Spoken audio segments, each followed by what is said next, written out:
The task of marketeers is to make the when comfortable, which is why the whole journey is about educating the consumer about the category than pushing them into a sale.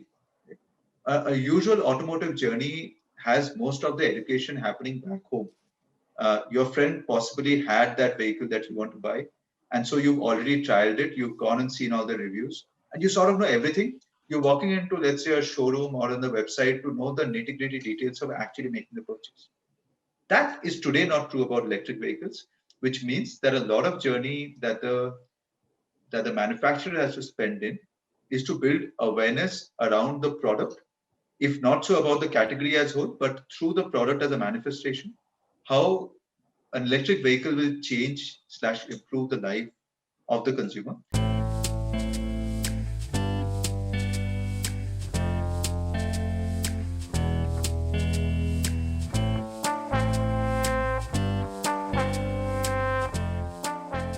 So I think in the best interest of time, we can begin as many of our members and leaders in the fraternity have joined. Uh, Hope you're all in good health and are keeping safe. And thank you very much for taking the time out during such a difficult time. It's such a big privilege and a pleasure to reconnect with everyone, our distinguished panelists who are handpicked because of the think input and the rich experience that they bring in. And thank you to our distinguished audience for joining us. We received over 250 registrations, most of whom are senior leaders, CEOs, and CXOs. Many of them are our members and are repeat visitors to our webinars, which is very encouraging and motivates us to provide even higher levels of dialogue through the online channels as well.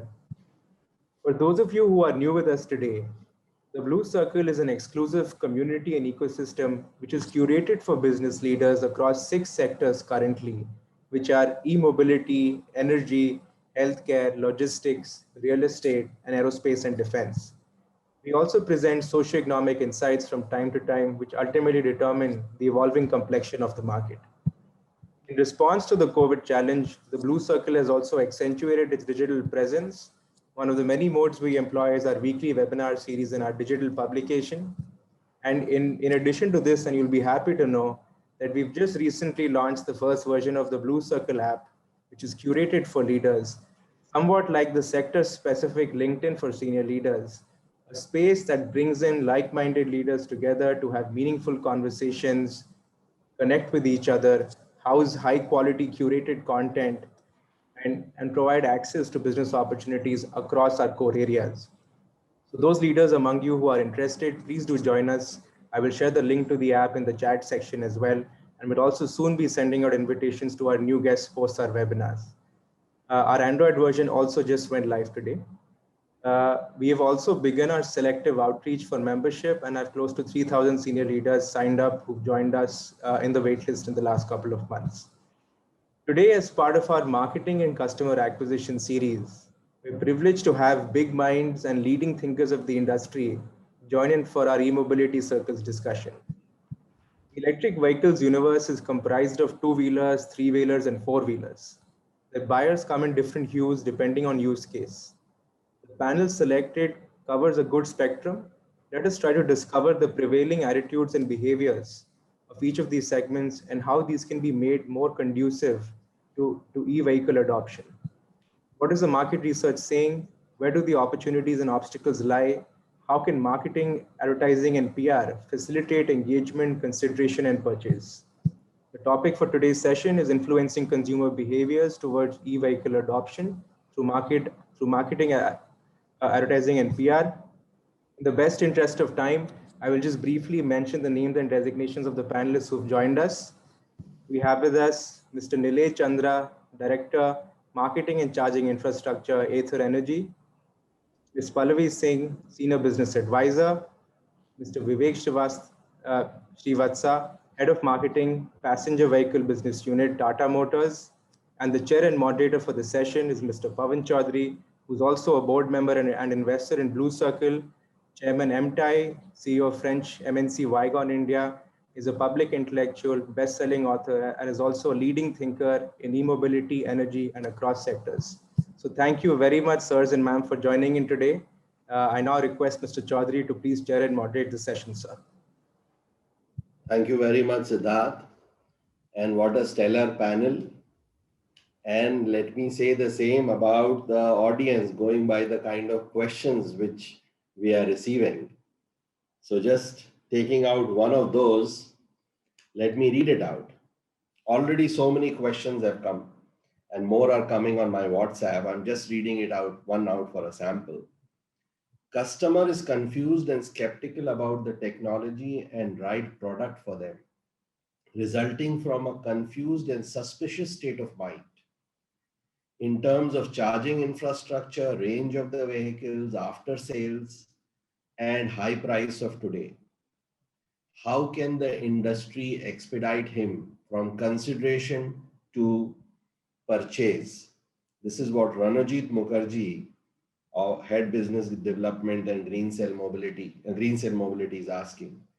A similar question, which I'll not go to, is coming from Atif Shah and many other questions in this genre. That means they have 100% aligned with the topic, which is influencing the behavior and attitudes of the customer to e-vehicle adoption through advertising, marketing, and PR.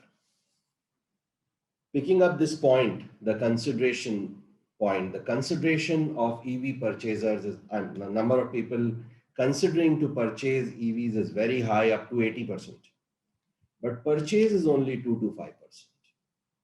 Whether it is charging infrastructure or performance or driving range or battery issues or post-use sale price, these are many of the questions which are lurking in the customer's mind. These may be stemming from real factors or imagined. How can these be removed? Through advertising, PR, and marketing. The field of mobility is not new to such resistance. When the automobile came, which was replacing the horse carriage, that was a very discontinuous innovation. There were issues about gasoline availability because gasoline was only available on chemist shops and only in pints. So you had to go to so many chemist shops to fill up your automobile tank, fuel tank. How will the entire infrastructure of oil exploration, transportation, and delivery will emerge? This was a big question. Road was a big question. Range also was a big question, as the per liter mileage was very low.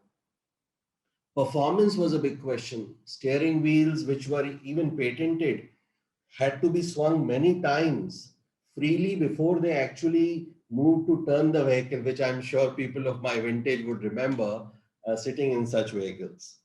Spare parts, even tires was a big issue. Tire manufacturers were asking automobile manufacturers to pay for the molds because they were not sure whether automobiles will remain as a mobility option. Even depreciation, the sale, which the value of the product would depreciate, was a big issue because people were saying horses appreciate because horses breed more horses, but your car will depreciate. So a lot of such issues were there. However, the strength of the product as well as the push from the marketers moved the needle. Compared to this transition, the transition from the ICE engine to the E engine is less discontinuous. And therefore the resistance is less, but it is still there. So let me first come to Nilay and ask him, Nilay, what are the buyer attitudes and behaviors around e-vehicle adoption? And how can marketing, advertising, and PR introduce the buyer better to e-vehicles and make him convert? Nilay. Hey, great. So good afternoon, evening to everyone. I think I'm glad that so many people have turned up to hear this topic. I think that's a first win, right? When we talk about very high consideration, when we talk about so many people turning up to discuss this, I think the categories moved somewhere, right? I think what you've asked is Pawan, is a little longish answer, but to start with, I think with any category, the kind of problems that we're discussing are going to be commonplace. I don't think big shifts have happened without this skepticism, this lack of complete confidence in a category. And in that context, I would say that I think India is in a way better situation than what most of those journeys that you're talking about, because electric vehicles is not completely new to India. There have been electric vehicles around for a while, and whether good or bad, they have a certain set of perception that consumers have. And the kind of organizations which come with vehicles, OEMs, etc., are very reputed brands in their world, right? Which means that there is inherent trust in what's happening, and so when there is a multitude of brands internationally and nationally which talk about moving to electric vehicles, I think the consumer sort of gets it that this is a shift that's happening in their life, similar to many that they have seen, right? So the question in the consumer's mind is not whether or not, but the question is really when, right? And I think the task of marketeers is to make the when comfortable, which is why the whole journey is about educating the consumer about the category than pushing them into a sale. A usual automotive journey has most of the education happening back home. Your friend possibly had that vehicle that you want to buy, and so you've already trialed it, you've gone and seen all the reviews, and you sort of know everything. You're walking into, let's say, a showroom or on the website to know the nitty-gritty details of actually making the purchase.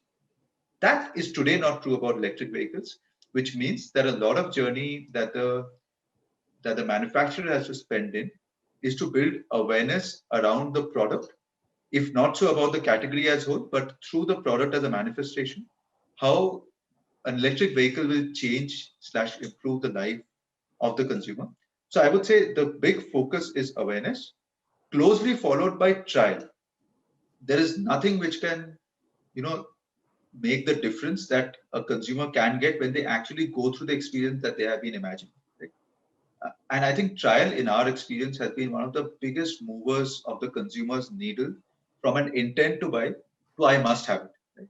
Right? Which also relates to what kind of products will thrive in the initial phase, what kind of products will thrive in the rest phase. So I think the hand-holding of the consumer as a marketeer, along with driving trial very strongly. And the third bit, which I said, is building trust around the claims. And OEM can continue to say multiple things that will make the consumer move.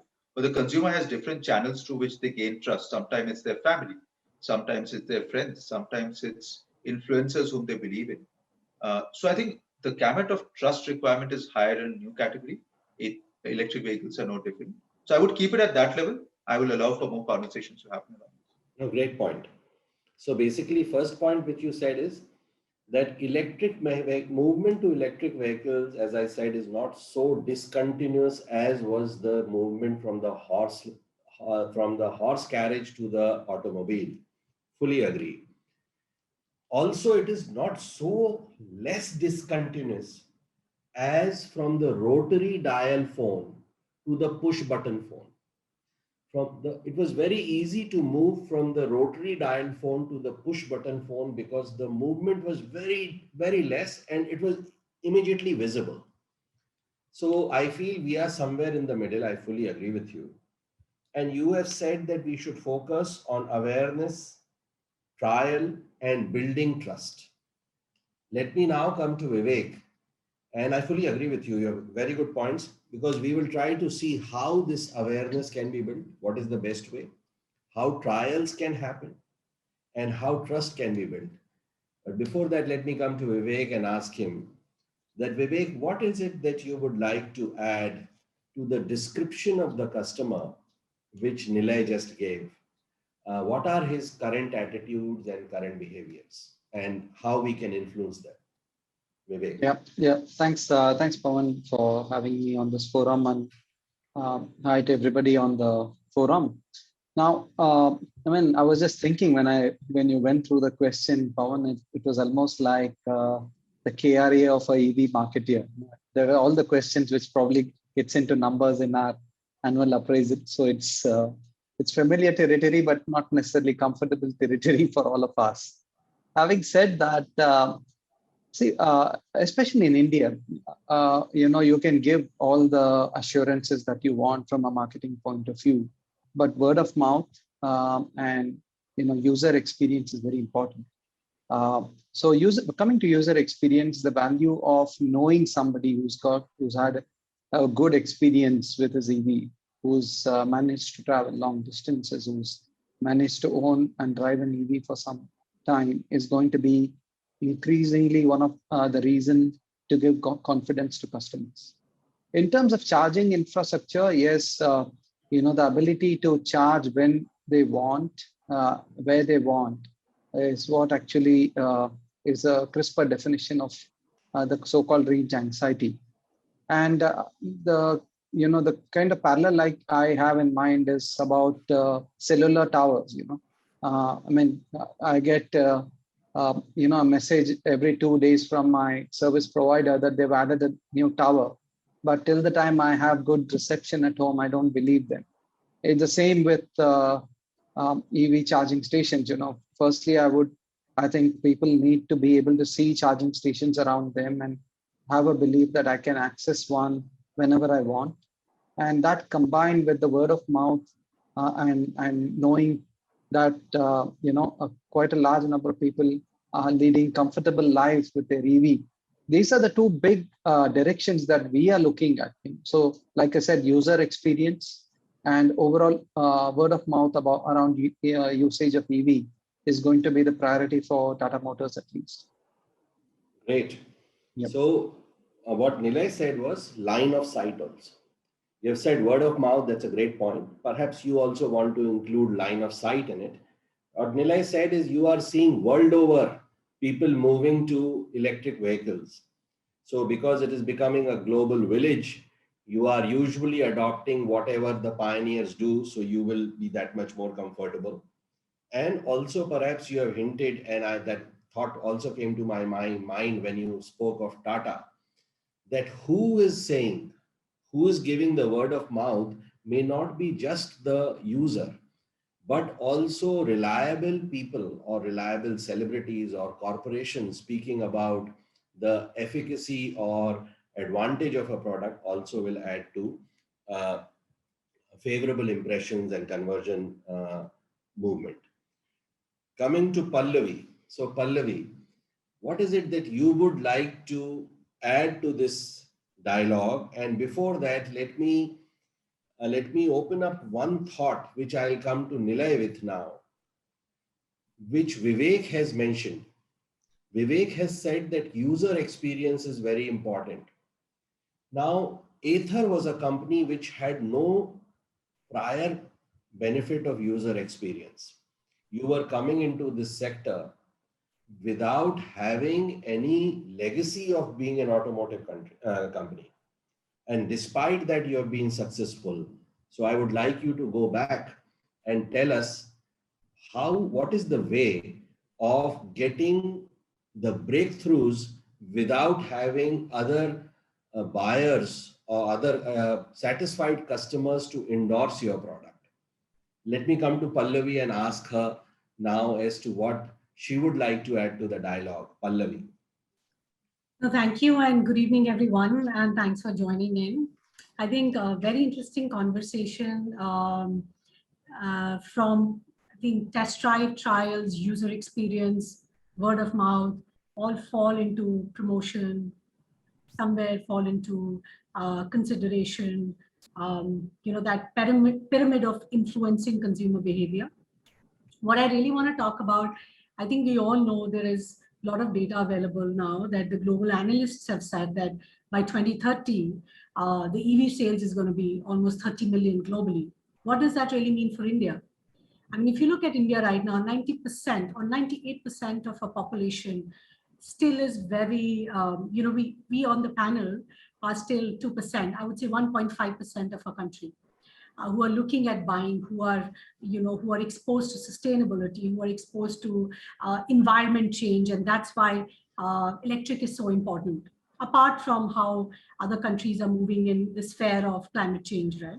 So I want to talk about, and I think Pawan kind of brought in the age of automotive, which we all fell in love with. I'm a huge automotive buff. Is now, I think, for marketers who are trying to influence consumer behavior, all the 4 C's from the 4 P's have come to the 4 I's today. right?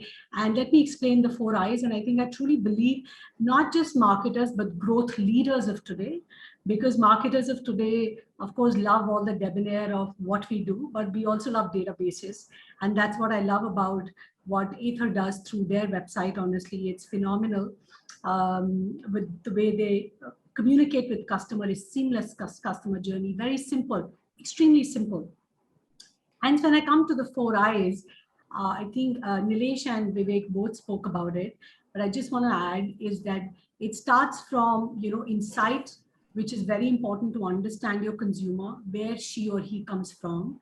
And then intelligence, not just about your own category. While EV is the most important category and people are adapting, there was a time when people didn't know how OTT will become such a big thing. I'm just trying to just put perspective. This is the same consumer because of Geo, and these are customers who are consuming content all over our country. And this is 98% of our population. And I think it comes all to education, which is what is Intel.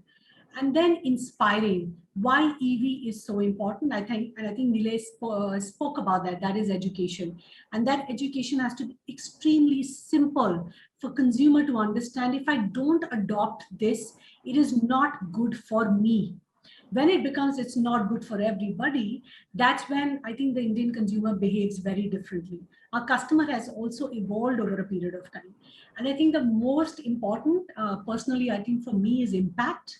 And when I talk about impact as marketers, because it's about influencing consumer behavior, I think one is that the EV momentum or EV movement has begun, and it's very, very important. But ultimately, every business has to lead to profit. It has to lead to business, right? And most importantly, make an impact in consumers' life. I think those two vehicles, when will come together, is when we will see the real revolution, because we still have a long way to understand that single platform, technical improvement, new innovations coming in this platform, the product life cycles are going to change. A 5-year product life cycle is going to become 1-year product life cycle. And I think maybe Vivek can throw more light on it, but that just changes the spectrum of suppliers, changing the whole logistics of it, how systems work. How do you tell your consumer that maybe now you don't get so many products, but one single product you get, it can encapsulate the whole overall experience you would get in 5 products. So it's not just about bringing EV as a product, but how do you bring EV as a revolution, which is in different customer journeys and which will truly bring an impact to the real Indian consumer. And that we see more in the 2-wheeler side right now and 3-wheeler side as compared to, if I were to say, passenger vehicle or 4-wheelers, considering the price optimism leading up to sales. Excellent points, Pallavi. We grew up on this diet of 4 Ps and finally 6 Ps because to product promotion, pricing, and place, power and public relations was added.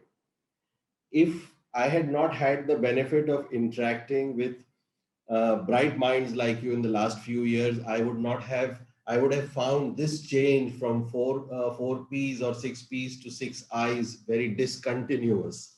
But I have understood over the last few years that this change from 4 Ps to 4 Is does not reduce the importance of 4 Ps, but makes us understand that the digital piece has come in, and that has become an underlying structure or an overlay over marketing, and because of which all this intel, insight, community building, which you alluded to, etc., will become equally important.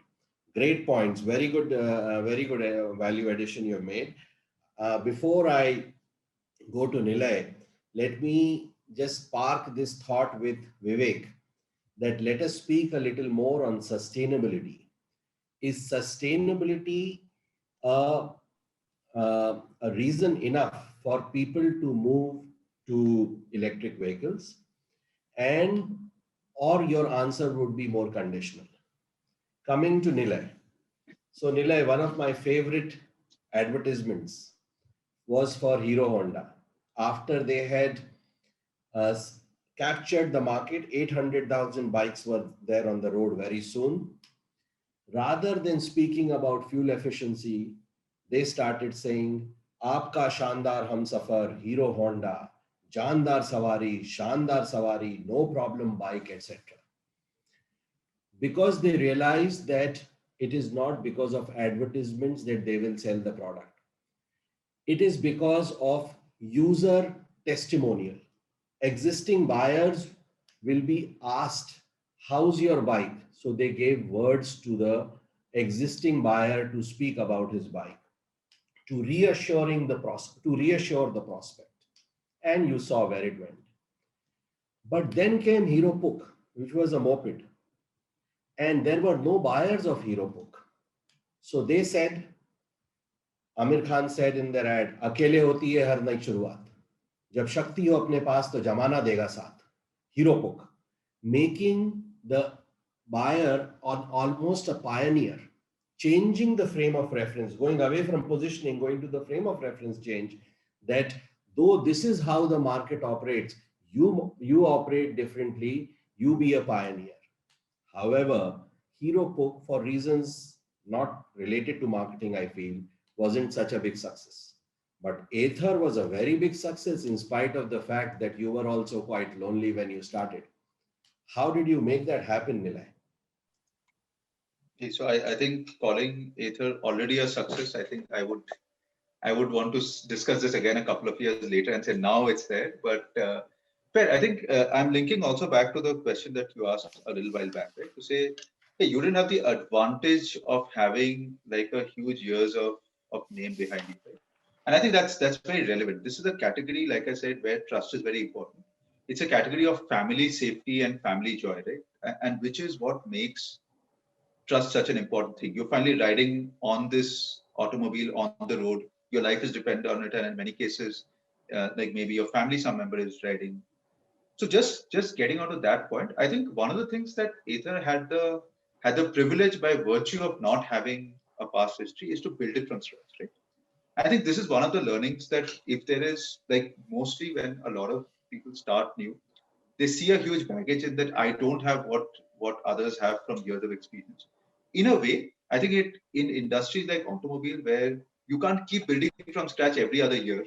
Like the big brands can't today suddenly scrap whatever they have and suddenly start building a new thing. Right?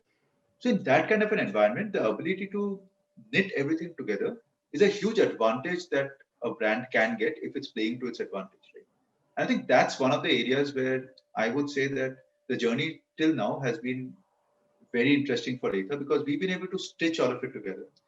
Consumer experience has been at the heart of what we wanted to offer and differentiate for the consumer.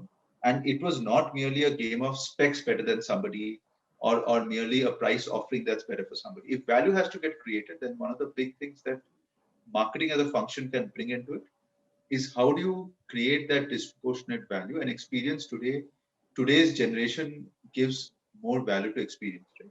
It's a translation of what was used as the word value. I see value is now translated to I get great experience. And one of the things that we were able to do is whether it's our experience center, whether it's our customer service team and how they interact, whether it's how our charging infrastructure is built and what kind of locations it's built in, or whether it's how we build our community of the early consumers, what promise they saw in us as early adopters, and how we lived up to it. All of them stitched together to one thing. We didn't have the perfect product. We didn't have the maximum amount of money out there to launch something. But I think in that small genre of people, we were able to give the best experience and we were able to gain disproportionate trust amongst early adopters. And that got the first opening up. When we thought about our first pricing, everybody out there told us nobody will buy your way. You will just keep waiting over it. Right? And we ended up situations where we were not able to handle footfalls in a city. We went into another city and then we went into a product which was like 50% more pricier than that. And nobody would believe that a category where at that point of time an Activa or the mainstream vehicles sold at such lesser price would even stretch to this number. But I think it has been a very interesting journey of understanding that India is a value-seeking market and not a low cost product market, right? And I think that's a big journey, right? In different categories, this difference is lesser. In different categories, this is more. But I think to misinterpret India as a lowest cost market is a mistake that in fact in electric vehicles and two-wheelers was done in the past. A lot of people went down that journey, and that's not good. Right? So quick answer, I think consumer experience is at the heart of what we do. We had the fortune of stitching everything together, which is why we can build on top of that. The clear aim of having that experience as a differentiator allows us to look at our decisions differently, which otherwise monetarily would not make sense. And I think that, along with how we built our community with our first bunch of owners, has been instrumental in getting us through the first phase to where we are. Is that the same formula that will work for us the next 3 years? Probably not. But is that a good thing for every new brand to look at, depending upon which category that they're in? That's a very good way to drive value, is what I would say. Excellent. You are saying experience has two sides. Experience brings the advantage of expertise, knowledge, legacy, reputation, but experience may also bring some inertia. Experience may also bring some staleness, which will be there if you have entered that market much earlier. And the other thing which you are alluding to is the expectations of your partners, perhaps, also may be driven by the kind of industry they are in. Suppose they are in a very high margin industry, like ICE engine sector, where they are used to so much of after sales revenue, which may come down by 60% in the case of electric vehicles. Those dealers might be very difficult for you to convince to carry your electric vehicles. Not only those dealers, even your finance department might hesitate in having the low margin electric vehicle being, it will become a second cousin to the ICE engine vehicle. So great points you have made. And I think that another point which can be, which I'm sure you would have spoken, is the pivoting piece, that many organizations, especially even during COVID, have seen that if they have been able to pivot fast, they have been able to get into areas which were unrelated, but quite successfully. Great points. Coming to Vivek, sustainability, and after that I'll come to Pallavi to speak about the customer service team point which Nilay made. How will the customer service team for electric vehicles, how it has to be differently equipped as compared to the ICE engine vehicle customer service team? Vivek. Yeah. So thanks again, Pawan. So yeah, sustainability, we've seen across studies that it's becoming more and more important, but I just go back to a couple of points made by Nilay and Pallavi. First is the Indian customers' inherent appreciation of value. And also one of the I's mentioned by Pallavi, which is intelligence. And that's why the Indian customer is probably the most challenging one in the world, where they have an extraordinary ability to, cite value when they see it, but also assess it in the right way. And obviously, we see the kind of pricing that Nilay is able to charge. It means that the customers have assessed great value for money there. But coming to the green footprint or the environmental aspect, Indian customer probably doesn't look at it as win some, lose some kind of an approach. I think it's a win-all kind of an approach that the customers sense. Not only is my electric vehicle going to be lighter on my pocket, but also it's going to be doing a little bit to kind of make the world better, make the world greener.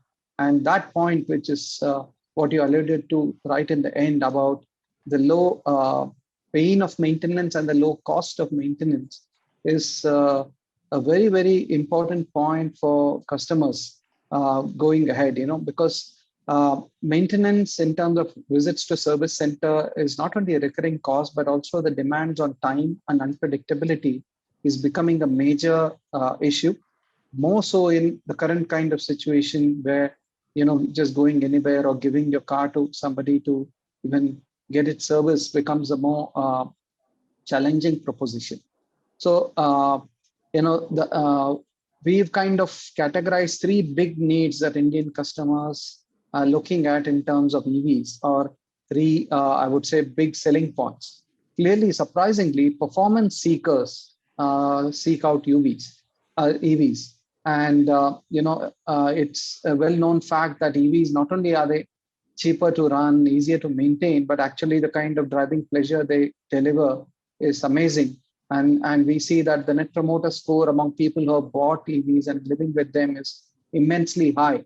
And it actually is a saying that once you drive an EV, you're always going to be stuck to an EV, just because of the driving pleasure it provides. So the performance seeker is one. Second is a tech seeker. And again, going back to product life cycles that Pallavi spoke about, EVs give you the ability for over-the-air updates. It's almost like our mobile phones where you can get a completely new feature or a new user experience without having to break the bank again for another car.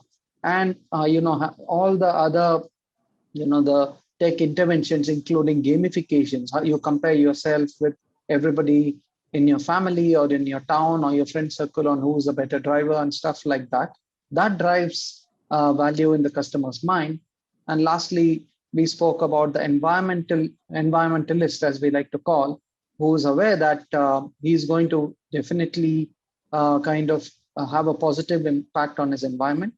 About a year and a half back, there was a little bit of concern about the tailpipe, emission kind of end-to-end emission scenario between the energy generation to the tailpipe.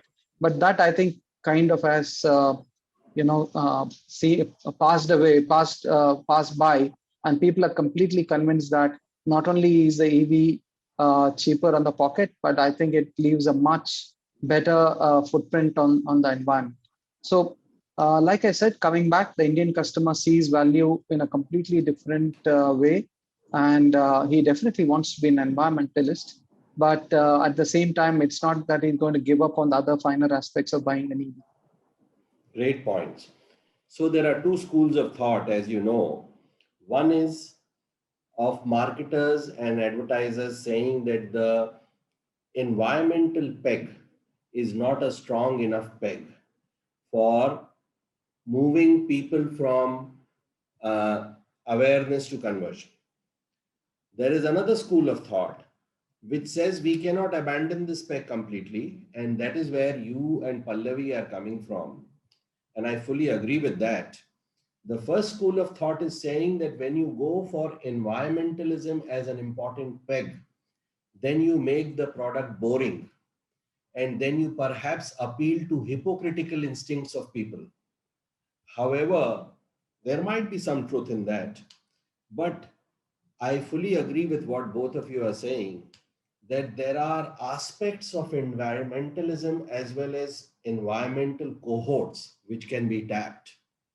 For example, even on the digital target audience mapping, if you can find people who have, let us say, affinity towards solar energy, or who are followers of people like Zac Efron, who's a big environmentalist, celebrity star, maybe 20 million followers. These people might have that instinct to do more for the environment, and the median answer might not be actually applicable to them.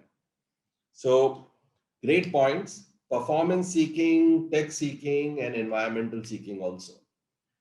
Pallavi, coming to the customer service orientation, how the customer service person or the salesperson has to be oriented differently for electric vehicles. I'm so glad you asked me that question because I really feel, I think the customer service, they are actually the unsung heroes, because they truly actually are able to influence, cross-sell, refer, and create advocacy for your brand. you'll often see, especially especially brands who've created a connection with your consumer. I mean, if I have to today, I'm just giving you an example. If I have to send my car for service, I know there is one service advisor. If I give him that one call, my car is going to be perfectly spick and span. So what Nilay spoke about was trust. I think trust, whether they were, when we were in petrol and diesel to moving to electric, trust is the center of everything the business has to deliver. Yeah. So the most important thing today, you look at hospitality, right? Or you look at medical services, the way they respond to you when you come to them, especially if you're booking, in a nice, maybe a 4-star hotel, because the experience electric is trying to give today is an experience of such. Then you're looking at, like a 70,000 rupees two-wheeler, or you're looking at a car which will come in the future, which will be more expensive. I think hospitality, consumers who understand empathy are the people who can influence customers differently, because the user journey for EV is going to be primarily 80% after you've done trial, is going, not even 80, 90%, 10% would be trial, and then coming back again and, with your family thinking whether this is the right choice. But 90% is all going to be digital.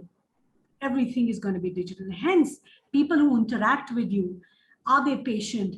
Do they have that kind of knowledge of the product, which was face to face? Can that knowledge be transferred in a very simple way, like the hospitality department does it? Or you look at medical services do it. Just one example, when I was in MG, and I still remember, like no baggage, Ather had, MG had no baggage when they were trying to create that experience, right? So 80% of their sales actually came from digital sales, because it was all connected. Your DMS was connected to your CRM was connected to your website. It was just very easy to transact. So coming back to your point, I think the EV sales to grow, two main point is, one is trust and empathy, hiring the set of people who understand and who can gauge what the next question of a customer has to be. So they have to be much more intelligent. Generally, the service advisors, I think, are paid the most lowest. They are actually the ones who should be paid the highest, because they are the ones who bring maximum amount of revenue, because they bring consumer back to your dealership or bring back to your website. So I would say hospitality and medical services people are the best people to hire if trained well, to get sales going. Great points. So before I make a comment on that, let me alert Nilay that I would like him to expand further on this, and how the customer service person or the salesperson has to be more knowledgeable, etc. That is what I would like Nilay to expand upon. Just rounding off the sustainability argument, there is one more point which came to my mind, that sustainability of electric vehicles will also give it the support which it needs from the government, because climate change, etc., will be a very big agenda. It is driven by the most powerful nations of the world now, and everybody is becoming sensitized to it. So I'm reminded of Standard Oil Company when they came with lead-free gasoline. They could not sell lead-free gasoline because its existing engines were not able to take it as a fuel and work efficiently. So they sold their idea to the US government. The US government mandated for production of such engines which can use this lead-free gasoline. And finally, a new revolution of lead-free gasoline using diesel engines happened. So I think that is another piece about sustainability which you and Vivek made, which just came to my mind. The other piece which you are saying is that the digital backbone has to be very strong, and the digital backbone should be connected. Right from the time he starts Googling best electric car or best electric scooter, from where he's at awareness stage, their X level of content marketing should happen, as you have alluded. Then when he is lower in the funnel, when he's at consideration stage, then another type of marketing should happen where maybe the first begins with a blog and the second starts with some product comparisons, some advertisements of product in use, and then taking it to the trial level at the dealership, where also there should be a connection between the digital side and the physical side, and you have the right kind of people servicing that customer as he enters. Now, Nila, you have done that great in very good measure and very well. So how do you feel that the customer interface for an electric vehicle customer should be? Knowledge is one side. She spoke about empathy. How can you speak more granularly about the knowledge piece? Okay, Or so I'll the attitude sorry. piece. Yeah. Sorry. Yeah, so I'll respond it into two halves, right? One is the personal bit to it, another is the digital bit to it, and they're in some way related. But just to give you an example, when we opened our experience centers, all the people over there, all the individuals over there who were interacting were all engineers. I think it's a mindset thing. It's like if you're on this journey to say the consumer is actually here up to get educated, the people who you choose over there are people who can educate the consumer in a manner that the consumer wants to. If you optimize it for people are here to just make a purchase, then you put people out there who can convert the fastest, right? And I think like going back to what my original discussion was, which is why like we have experience centers, right? The format is very different because we understand by virtue of the time that we are entering this category, education about the category is very important for a consumer, for even for them to consider our product, right? And so I think whether it is on the product specialist side, the kind of people that we chose, or the customer service side, when if somebody would pick up the call, just like when we started, we used to be a small team and the customer service person would also be like sitting along with us, right? Would be part of the same discussion of, the brand building as they would be about answering to the customer, right? And like there have been spurts of time when we've been customer service. So, and I think it's a very different ethos to look at to say that if we are on this journey of being with the customer, then customer service is probably as integral as your act. Right? As you get into your first adopter, it's a no-brainer to say that no product on day one will be a perfect product. Right? And the early adopter who's buying it is also not expecting to have a completely flawless product. But when the consumer is stuck with an issue, if the service personnel can give that confidence that they are in the know of what's happening to what otherwise is a completely new beast for electric vehicle, that's a lot of confidence, right? And I think that's the journey which Ather has been able to invest in its early times, is to invest disproportionately on the teams which interact with the consumer. And so much so that we honestly believe that even at this stage that we are, that is one of the most critical levers which keeps us moving. If that part of the funnel fails, then we see a disproportionate decline in sales. And as we move from our own model to like a dealership-driven model, I think it was very critical for us to look into that aspect of it and not just look at what is the commercials that the dealer is asking for, how many vehicles can the dealer sell. And when you start looking at that outlook, the training of your extended partners team is an equal responsibility for the OEM because it is way more on the critical path of making the consumer experience happen. Right? So this is one bit about the personnel. Right? How digital sort of stitches together is that if you're going to find people who are there, who have the ability to impart knowledge, then you want information to be at their beckon to make the experience better. Right?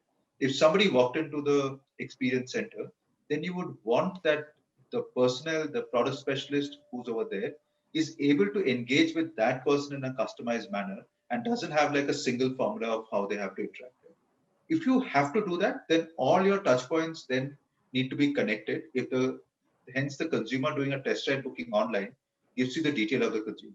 Your CRM marketing sort of tells you what is the kind of content that this consumer has consumed and what are the areas where information should be more detailed.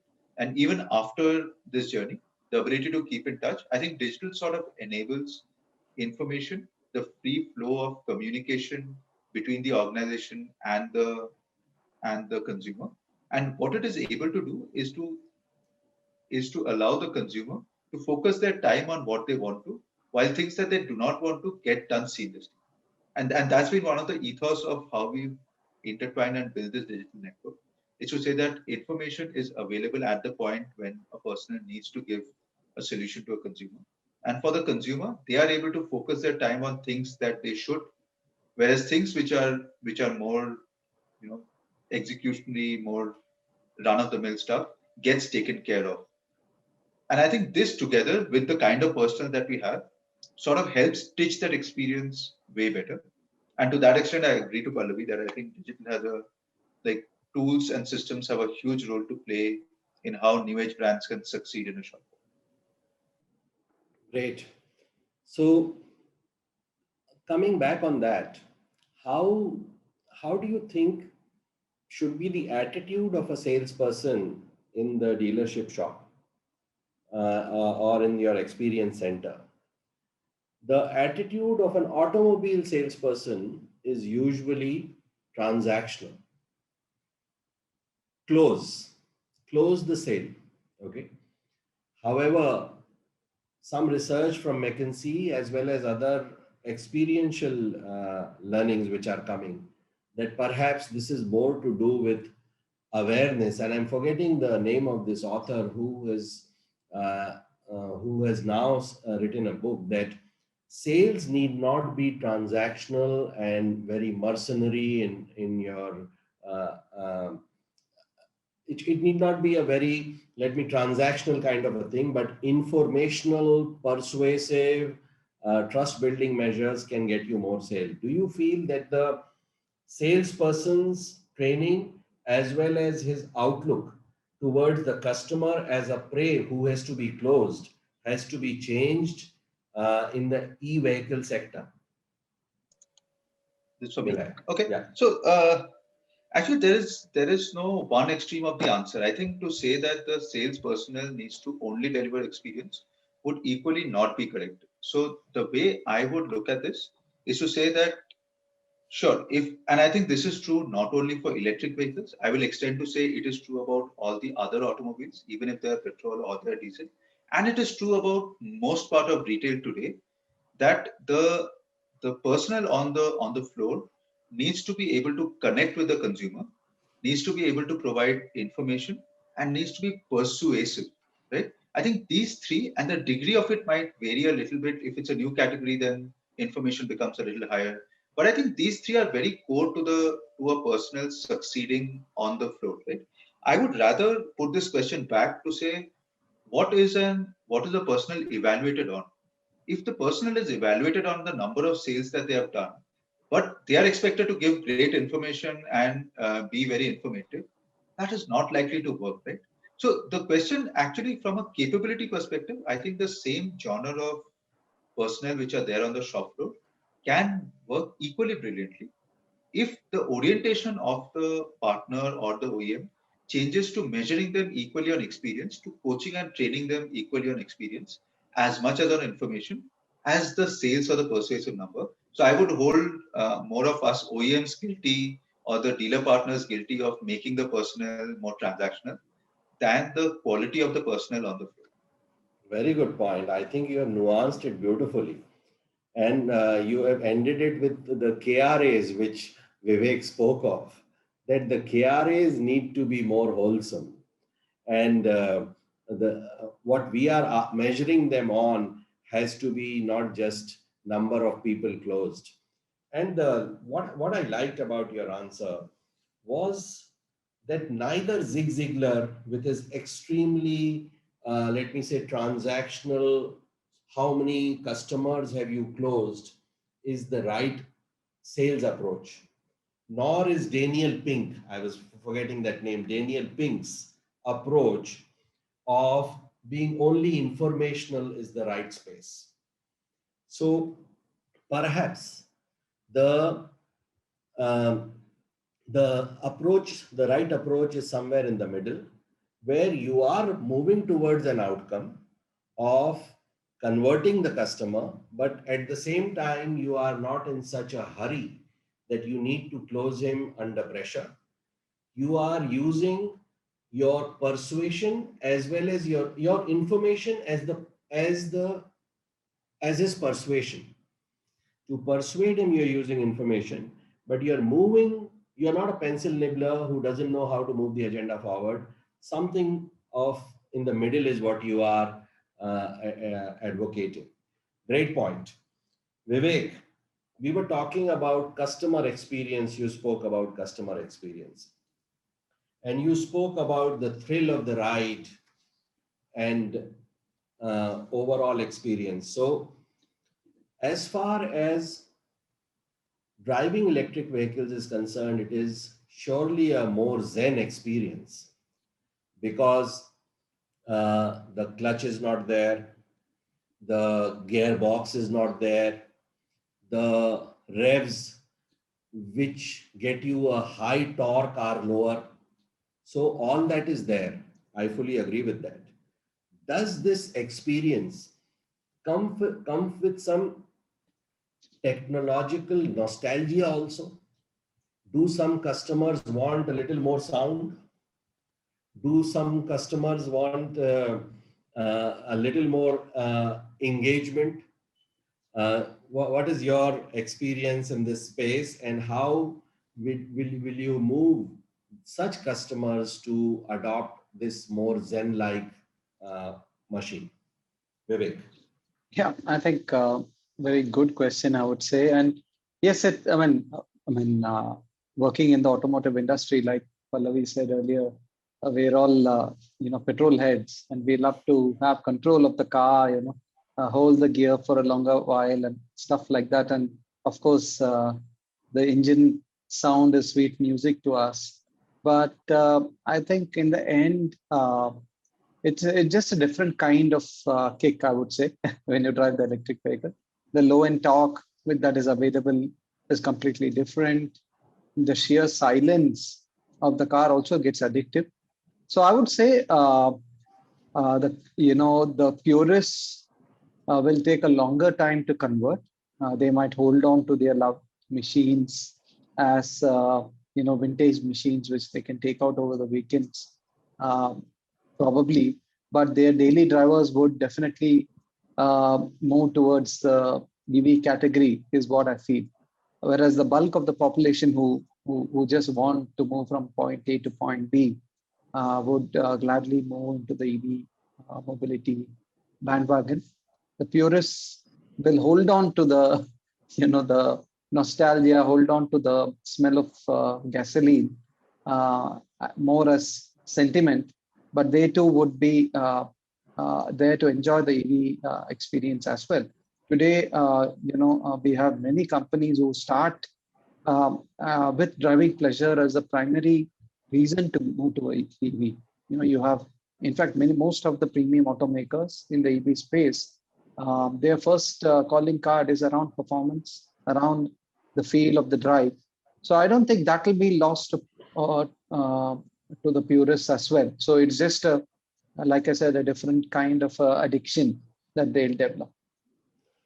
Some people have studied this space, including Blue Circle, and they are saying that some customers feel that a watch like a hand, hand watch, it passes like an heirloom from a generation to a generation.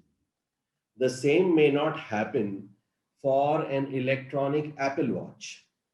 So, do you feel that electric vehicles, of course, this cannot be a very big objection to conversion, but do you feel that electric vehicles can come out with certain features which make them look more macho and reminiscent of this petrol head culture which you spoke of?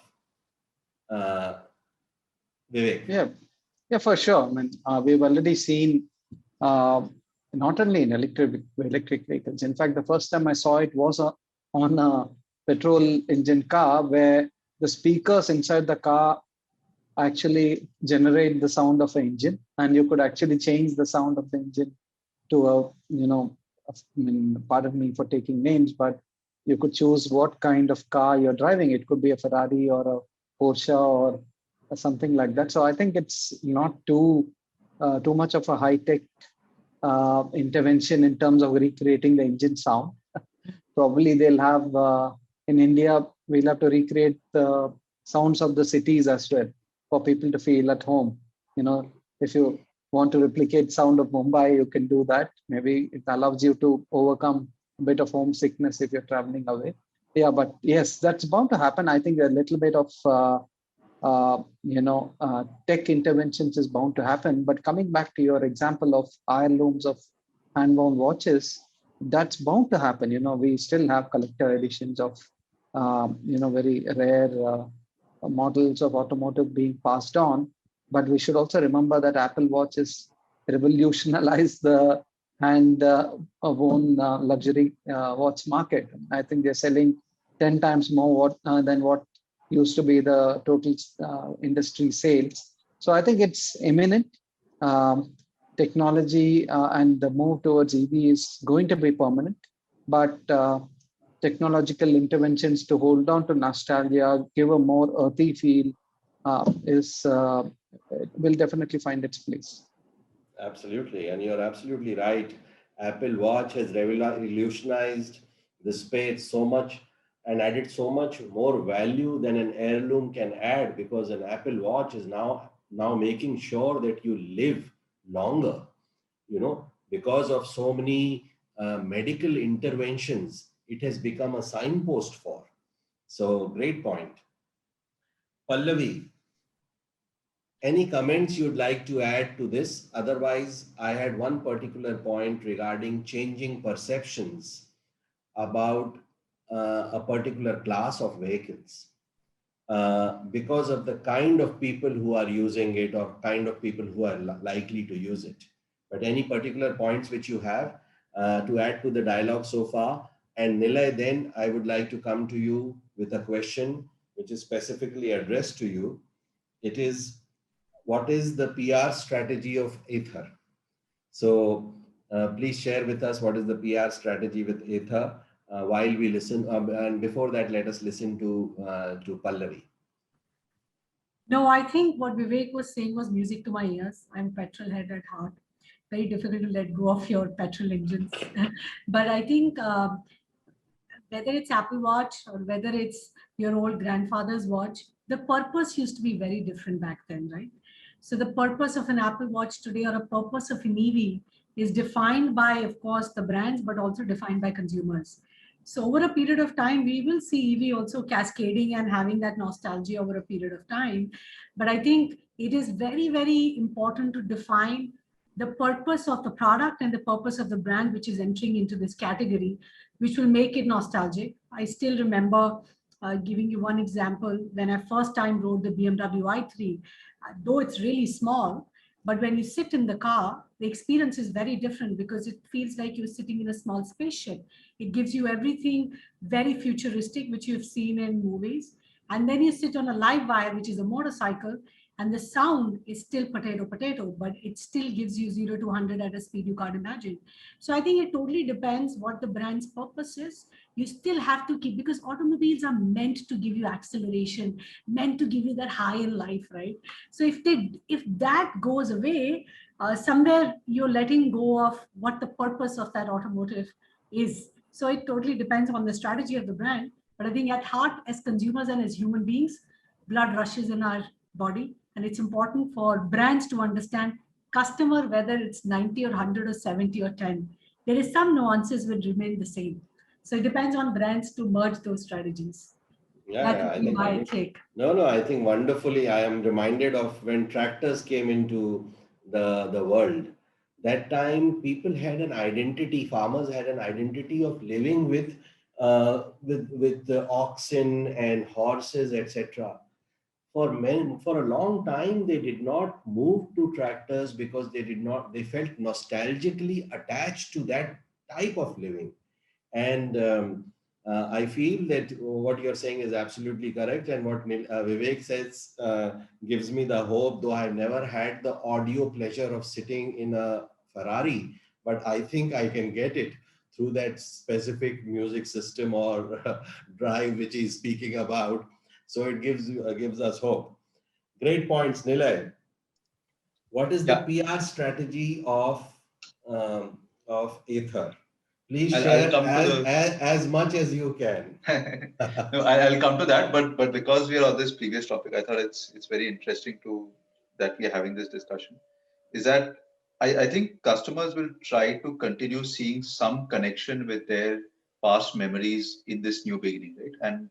And I think as marketeers, being able to make that connect just enables more familiarity, more ease of a decision, rational decision, which otherwise emotionally gets taken, right? And I think it's a very important part, right? Whether it's the performance bit to it, whether it's what association individuals had with their automobiles.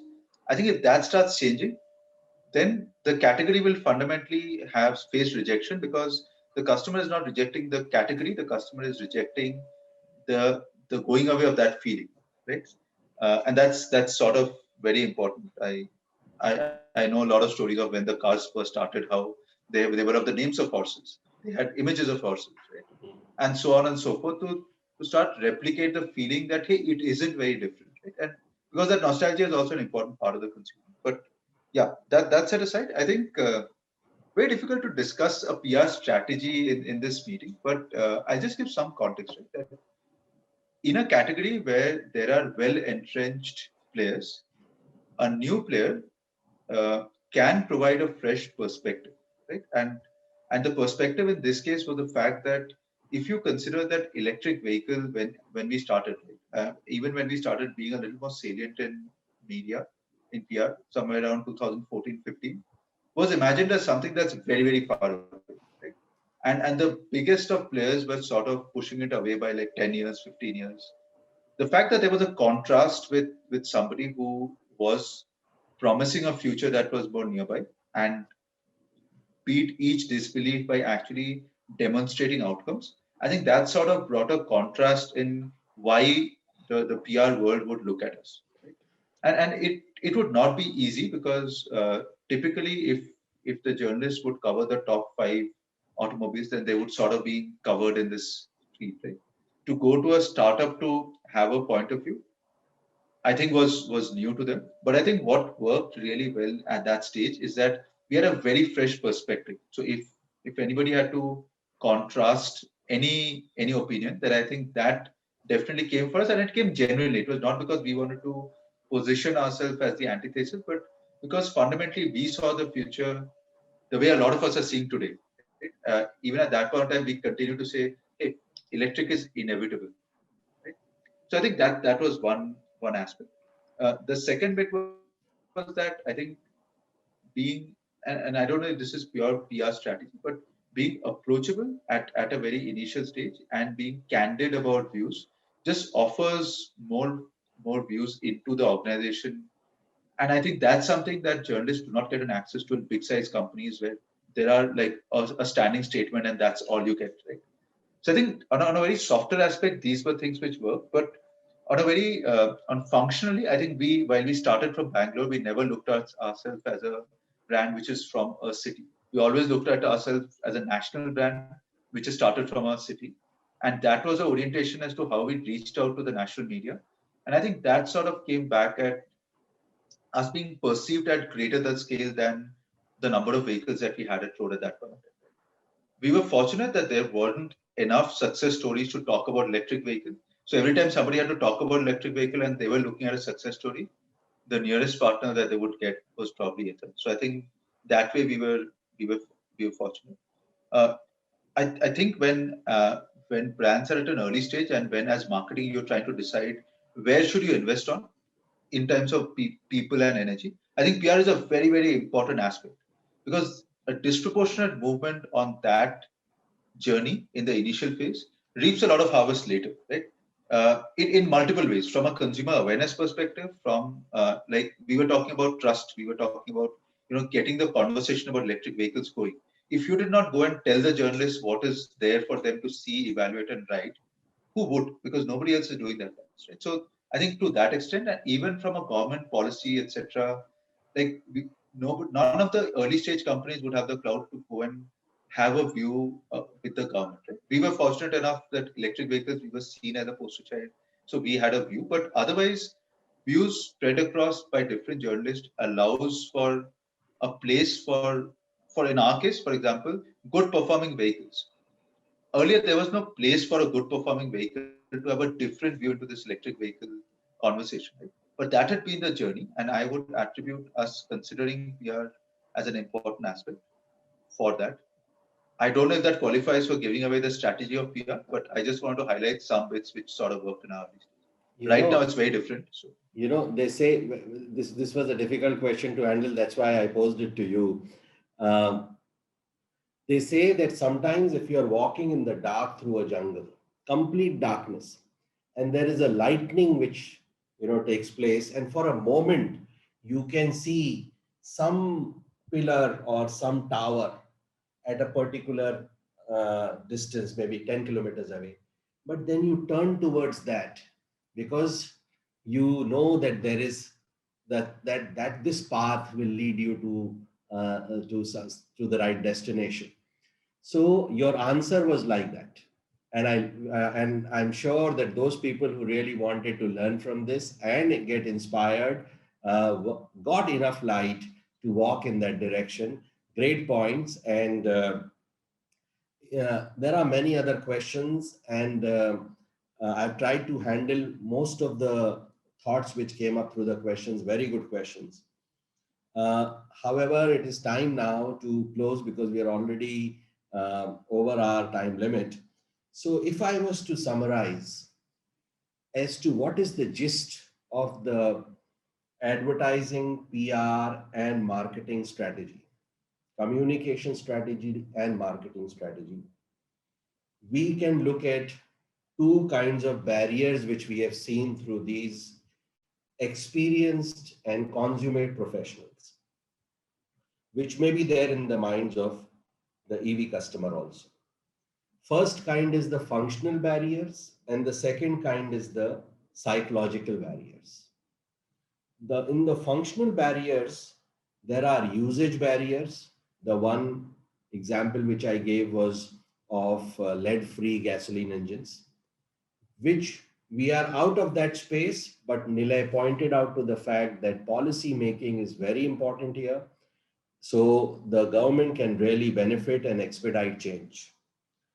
The second barrier is value barrier in the functional barrier, usage, then value. Here, how the value of the product can be brought out through the Zen experience, through the total cost of ownership, through the sustainability piece, etc. These are various ways through which we can bring out the value of the, reduce the value barrier. Of course, as costs reduce, the value barrier reduces. And the third is the risk barrier, where a well-known brand name or endorsement by some trusted celebrities or use or experience of use all across the world, as well as trial facilitation can reduce the risk barrier. So these were the functional barriers, which we have to remove through our communication or marketing strategy. And psychological barriers are tradition and image, which first of all need us to understand and respect the traditions. As two of our panelists said, we are petrol heads. And it is very important to understand how a petrol heads think, because that is the reservoir from where the customer is going to come first. And also be respectful of his nostalgia towards his technology.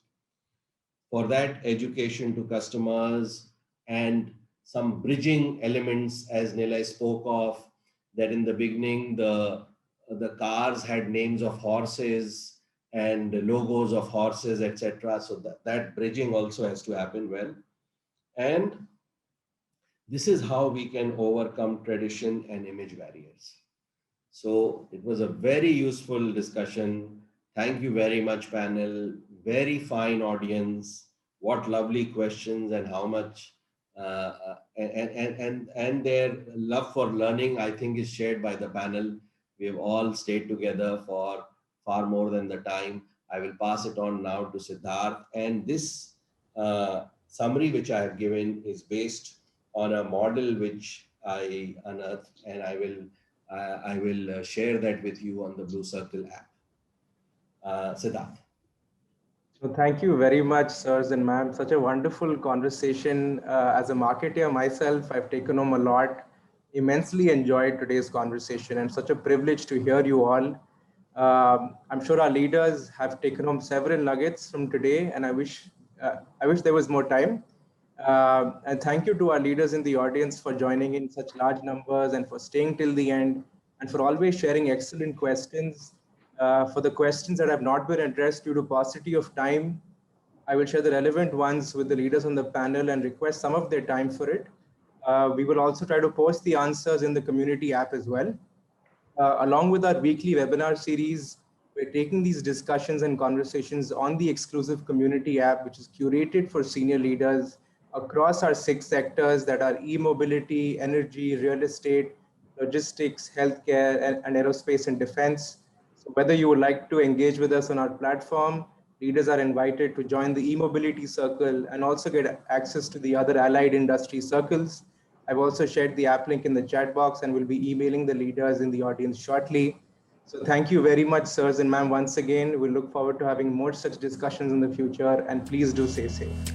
Thank you so much. Thank you. Bye. Thanks, Laura.